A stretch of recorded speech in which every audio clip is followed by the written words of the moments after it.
Hello there, it's Jessie here. Welcome to the channel. Hi. I don't know what to talk about today, but there's two things on my mind, so maybe I'll talk about them. It's unconditional love and enemies. Where shall we begin? Unconditional love. We hear this term thrown about a lot, don't we? And I don't know if it's possible for a human to unconditionally love. I don't know if it's possible. Tell me if you can experience unconditional love that isn't for an animal, okay?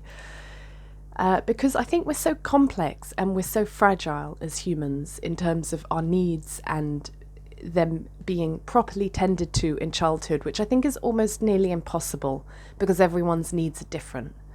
And I think parents can do the absolute best they can, but will never really know. Like I don't know, I'm not a parent, but I could just imagine that is a huge practice of letting go and just reminding yourself that you're doing your best. Because you cannot protect a human from being hurt in this world. I would find that really hard. So kudos to anyone who is a parent. I think that is incredibly difficult task. I would take that so seriously. And I think that would be challenging because you just make mistakes. So, I say this because a lot of people say they experience unconditional love with their children. And maybe they do. Do you? Anyone who's got children do experience unconditional love? Because my love wasn't unconditional from my parents. I don't think. I felt like there was pressure to behave or be a certain way. Less so with my dad, actually. I think he did offer unconditional love, but there's another thing.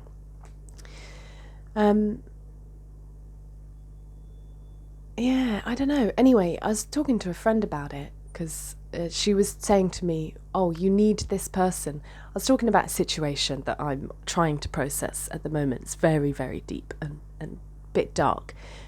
Some of the darker energies that are on this planet. And, I was saying, it's really important for me to know what happened because that way I can communicate to this person in terms of correcting the behavior. And it's not even, I just would have to do that for myself. It's up to that individual, whether they were to change anything or to reflect, or that's theirs. But I was trying to express how important it is for me to vocalize or speak to this person directly. So I have done my part, what I can, in correcting that behavior. And she said, oh, so you need to correct his behavior. You need to fix him in order to love him. And it wasn't about fixing him. It was about correcting a behavior that is so inappropriate for everyone. Not just for me, for everyone, even for that individual. But but they have their free will. They don't have to do anything about that. But it's really important that I say what I can to clear my conscience. Well, I experienced this. Let's have a conversation. Is there any way you could acknowledge how painful that seemingly irrelevant event was? Just a moment in time. It's been incredibly damaging to me.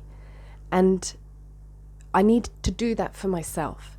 And, when she said that, oh, you need this to love him, I was like, yeah, in a way I do. In order to have a relationship with this person, that needs to be acknowledged. And I decided in that moment, my love is conditional.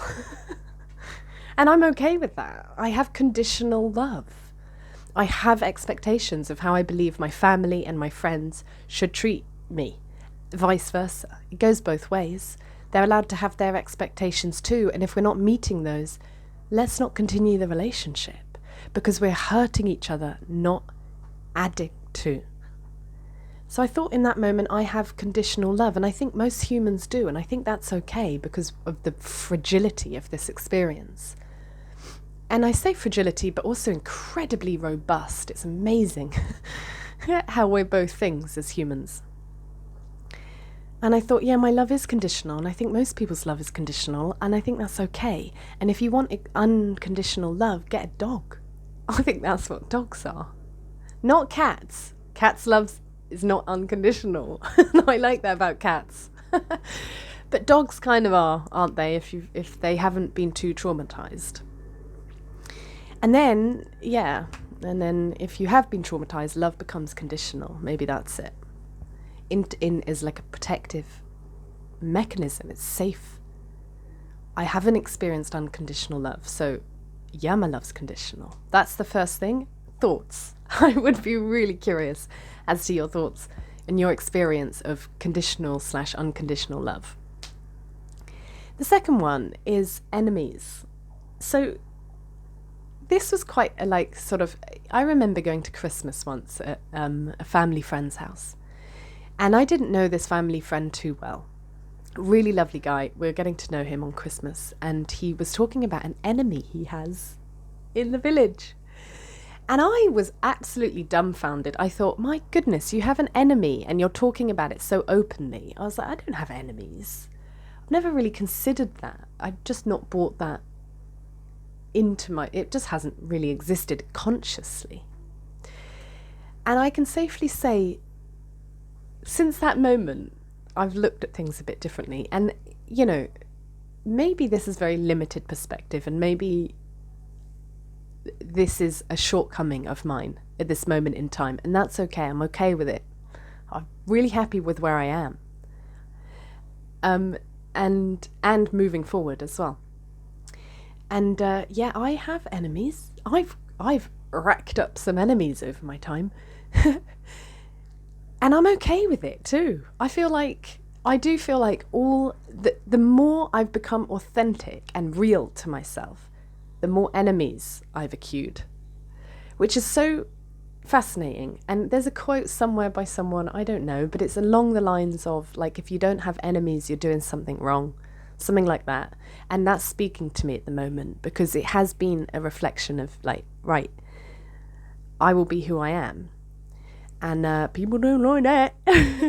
Especially when you're I don't know, I feel like me being who I am is sharing and spreading a lot of love.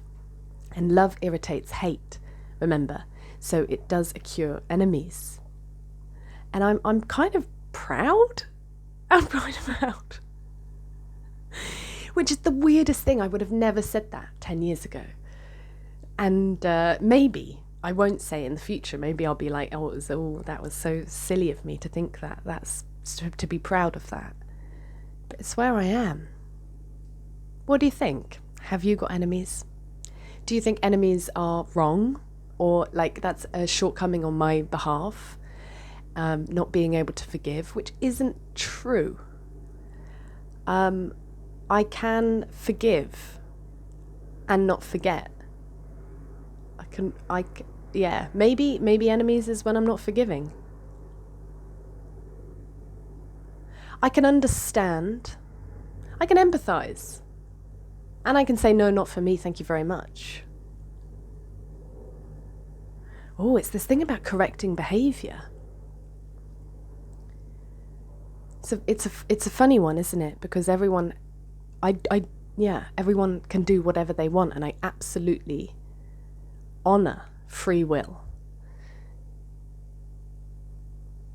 But from my experience, I have to set my boundaries. And if somebody doesn't honor them, goodbye. So that's my two-piece for today. Stream of consciousness. So, guys, let me know what you think in the comments down below. Really curious as to your take on conditional/unconditional love and enemies. Let's go there. Like the video if you liked it, and subscribe if you want to join this beautiful community we have. I'm so grateful. Thanks, guys. Have a beautiful day, beautiful life. See you in the next video. We got this.